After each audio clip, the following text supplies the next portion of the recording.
द्विघात समीकरण को हल करना सीखेंगे। तो आपके सामने क्वेश्चन दिया गया है 2x² + 7x + 6, इसे सॉल्व करना है और इसमें हमें इसका वैल्यू निकालना है। तो सबसे पहले हम समझ लेते हैं गुणांक के बारे में। x² का गुणांक या x का गुणांक। अगर आपसे यहाँ पे पूछा जाए कि x² का गुणांक क्या है या फिर x का गुणांक क्या है, तो कैसे मतलब आपको पता चलेगा कि इसका गुणांक क्या है। तो गुणांक कहने का मतलब है, देखिए गुणांक कहने का मतलब क्या है, गुणा। यानी यहाँ पे इसी से हमारा क्लियर हो रहा है, गुणांक करने का मतलब है गुना। तो गुना यहाँ पे है, तो x² का अगर हमें पूछा है कि x² का गुणांक क्या होगा, देखिए x² का गुणांक मतलब गुना, तो x² के गुणा में लगा हुआ है 2, तो x² का गुणांक यहाँ पे कितना हो जाएगा, तो 2 हो जाएगा। ठीक, ये आपको समझ में आ गया होगा। अगर बोला कि x का गुणांक, तो x का गुणा यानी x के गुना में जो भी संख्या लगा रहेगा वही उसका गुणांक हो जाएगा। तो यहाँ पे x के गुना में क्या लगा हुआ है, 7, तो इसका गुणांक 7 हो जाएगा। अब आपको गुणांक का समझ में आ गया होगा। अब समझते हैं कि यहाँ पे चर पद और अचर पद किसे कहते हैं। देखिए चर पद मतलब वह मान हुआ जिसका मान बदलता रहता है। जैसे कि अगर x के जगह पे हम कुछ मान रखते हैं यहाँ पे, तो ये जैसे कि यहाँ पे x का मान अगर हम 2 रखते हैं तो ये पूरा संख्या कुछ बदल जाएगा। यानी गुना कर देंगे तो 2 रखेंगे तो 2 दूना 4, 2 का स्क्वायर 4 हो जाएगा, फिर 4 में 2 से करेंगे तो 8 हो जाएगा। यानी वह मान जो बदलता रहता है। यानी तो चर पद आपको समझ में आ गया होगा कि चर पद का मान हमेशा बदलता रहता है, और अचर पद जिसका मान कभी भी नहीं बदले। तो अचर पद इसमें हो जाएगा 6, और चर पद जो हो जाएगा 7x, ये भी चर पद हो जाएगा, और 2x² ये भी चर पद हो जाएगा। यानी चर पद का मान हमेशा बदलता रहता है, अचर पद का मान, अचर पद उसे कहते हैं जिसका मान कभी नहीं बदलता, सेम रहता है। अब हम इस समीकरण को सॉल्व करते हैं। इस समीकरण को सॉल्व करने के लिए हमें क्या करना है, जो ये लास्ट वाला संख्या है, इस लास्ट वाले संख्या को x² के गुणांक से हम गुना करेंगे। तो यहाँ पे x² का गुणांक कितना है, 2 है, तो गुना कीजिए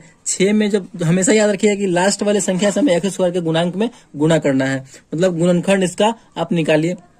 तो 6 में जब हम 2 से गुना करेंगे तो कितना हो जाएगा, यहाँ पे 12 हो जाएगा। अब इस 12 को अब हमें ऐसी 2 संख्या से गुना करना है जो 12 गुना करने पर और उसी संख्या को जोड़ने या घटाने पर हमारा बीच वाला आना चाहिए 7। ठीक, तो पहले आप 7 लाइए। तो 7 हम कौन कौन सी संख्या से ला सकते हैं, 4 में हम 3 जोड़ेंगे तो 7 आ जाएगा, या फिर 3 में 4 जोड़ेंगे तो 7 आ जाएगा। 4 में 3 जोड़ेंगे तो 7, और 4 में 3 से गुना भी कर रहे हैं तो हमारा 12 आना चाहिए। यानी जोड़ने पर उस संख्या का बीच वाला आना चाहिए, और गुना करने पर जो हम 6 और 2 को गुना किए हैं वो आना चाहिए। ठीक, तो ऐसी 2 संख्या 4 और 3 है, तो 4 या 12 और 4 और 3 को जोड़ रहे हैं तो 7 आ रहा है। यानी हमारा ये फुलफिल हो रहा है, तो इसी को हम लेके चलेंगे। तो गुना कीजिए, यहाँ पे लिखिए 2x² प्लस यहाँ पे 4, यहाँ पे हम क्या कौन कौन सी संख्या लिए हैं, 4x + 3x, तो 4x + 3x, तो हम 4x और 3x को जोड़ेंगे तो हमारा बीच वाला आ रहा है 7, प्लस जैसा 6 है बिल्कुल वैसा लिख देंगे। उसके बाद क्या है, यहाँ पे 2x, एक बार इन दोनों को साथ में लेकर चलेंगे, फिर एक बार इन दोनों को साथ में लेकर चलेंगे। बस ऐसे ही स्टेप आपको अपनाते रहना है। तो इसमें से 2x कॉमन कर लीजिए, क्योंकि यहाँ पे इसमें से भी 2x कॉमन हो जाएगा और इसमें से भी 2x कॉमन होने वाला है। तो दोनों में से मिलाकर 2x यहाँ पे आप कॉमन कर लीजिए। तो 2x जैसे ही हम कॉमन करेंगे तो यहाँ पे क्या बचेगा, सिर्फ x बचेगा, क्योंकि 2x में x से गुना करेंगे तो x² 2x² हो जाएगा, प्लस 4x में से तो 2x कॉमन कर लिए, तो यहाँ पे क्या बचेगा, सिर्फ 2 बचेगा। फिर उसके बाद जो यही बीच वाला x + 2 इधर सेम आ जाएगा, x + 2 इधर सेम आ जाएगा। और बीच में अब हम ऐसी कौन सी संख्या से गुना करेंगे जो हमारा x में गुना करेंगे तो 3x हो जाएगा। तो 3 से गुना करेंगे तो 3x, फिर 3 में 2 से करेंगे तो 3 दूना 6। बस आपका यहाँ पे कंप्लीट हो चुका है।